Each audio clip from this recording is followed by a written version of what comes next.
చంద్రబాబుకి మరో చిక్కు ఎదురయ్యేలా కనిపిస్తుంది. జగన్మోహన్ రెడ్డి హయాంలో నిర్మించిన ఋషికొండ భవనాల్ని ఏ విధంగా వినియోగంలోకి తీసుకురావాలి అని ప్రభుత్వం మల్ల గుల్లాలు పడుతుంది. దాని మీద వేసిన మంత్రివర్గ ఉపసంఘం ఇప్పటికీ ఒక స్పష్టతకు రాలేకపోతుంది. ప్రైవేటు హోటల్స్కి అప్పగించాలి అనే ఒక ప్రాథమిక అంచనాకైతే వచ్చారు. దానికి తగ్గట్టుగా టాటా లాంటి వివిధ ప్రముఖ సంస్థలతో చర్చలు జరుపుతున్నారు. అయితే టాటా కావచ్చు, ఇతర కంపెనీలు కావచ్చు, అనేక షరతులు పెడుతున్నాయి. కేవలం అక్కడ నిర్మించిన కాటేజీలు మాత్రమే కాకుండా ఖాళీగా ఉన్న స్థలానంతా తమకు అప్పగించాలి అని షరతు పెడుతున్నాయి. 33 ఏళ్ళు 66 ఏళ్ళకు కూడా డిమాండ్ చేస్తున్నట్టుగా ప్రచారం సాగుతుంది.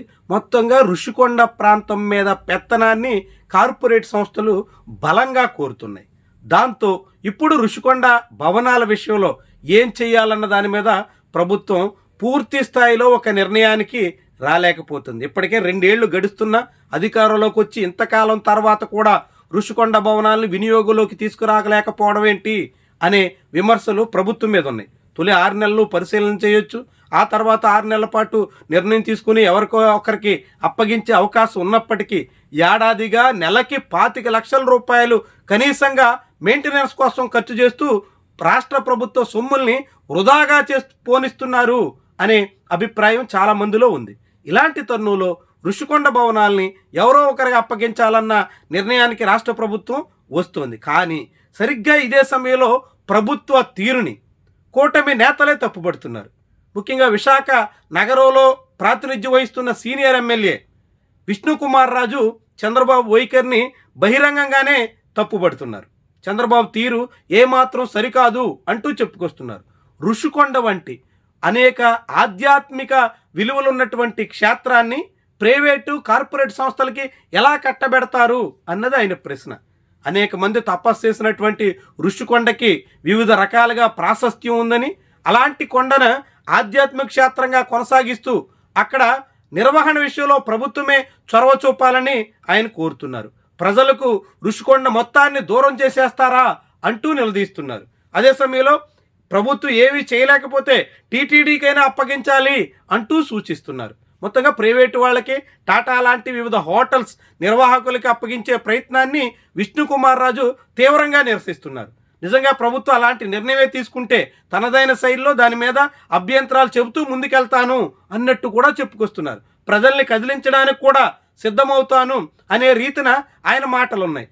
దీంతో ఇప్పుడు ఋషికొండ ఎవరికి అప్పగించాలన్న విషయంలో ప్రభుత్వం మళ్ళీ పునరాలోచనలో పడక తప్పదా అనే ప్రశ్న ఉదయిస్తోంది. ప్రభుత్వం ఒక రీతిన కార్పొరేట్ సంస్థలు కట్టబెట్టే దిశలో ఉంటే కూటమి నేతల్లోనే బీజేపీ శాసనసభాపక్ష నాయకుడిగా ఉన్నటువంటి విష్ణుకుమార్ రాజు అందుకు విరుద్ధంగా వ్యవహరించడం చంద్రబాబుకి చాలా పెద్ద చిక్కుగా మారిపోతుంది. ఇలాంటి చికాకులు ఎదురవుతున్నటువంటి తరుణంలోనే ఋషికొండ భవనాల అప్పగింత వ్యవహారాన్ని మరికొంతకాలం పాటు సాగదీసే దిశలో ప్రభుత్వ పెద్దలున్నారు అనే అభిప్రాయం కలుగుతుంది. అయితే విష్ణుకుమార్ రాజు నిజంగానే ఋషికొండ కార్పొరేట్ల చేతుల్లోకి వెళ్లకుండా అది ప్రజలకు అందుబాటులో ఉండాలనే కాంక్షతో ఇలా మాట్లాడుతున్నారా, లేకుంటే ఆయన ఏమైనా రాజకీయ ఆర్థిక ప్రయోజనాలు ఆశించి ఈ రీతిన మాట్లాడుతున్నారా అనే ప్రశ్న కూడా ఉంది.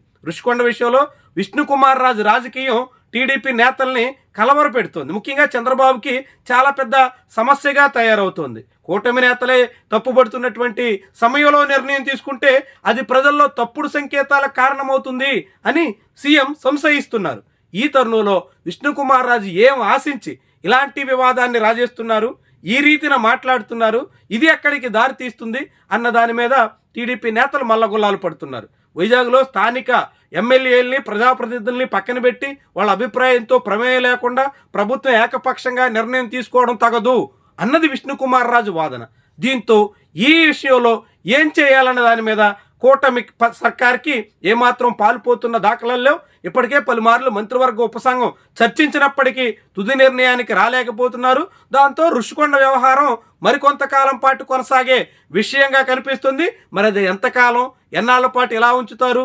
మెయింటెనెన్స్ పేరుతో ప్రజాధనాన్ని వినియోగిస్తూ రెండో వైపు చాలా పెద్ద స్థాయిలో ఆదాయానికి అవకాశం ఉన్నటువంటి భవనాల వినియోగంలోకి తీసుకురావడంలో విఫలమవుతున్నారు అనే మాట భరించాల్సి వస్తుంది అన్నది ముఖ్యమైనటువంటి ప్రశ్న. మరి చంద్రబాబు సర్కారు ఏ దిశలో సాగుతుందో చూద్దాం.